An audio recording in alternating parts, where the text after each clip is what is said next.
Hello viewers, welcome to IT System Admin and Information Technology Learning Tutorial channel for you.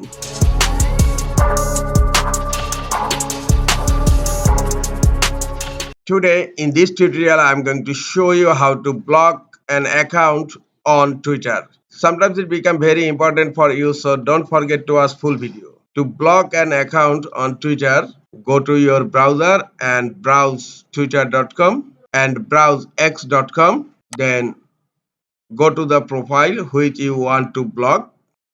I'm going to this profile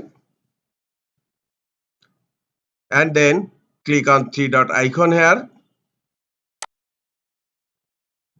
Here you will find block @ the ID name. Click on block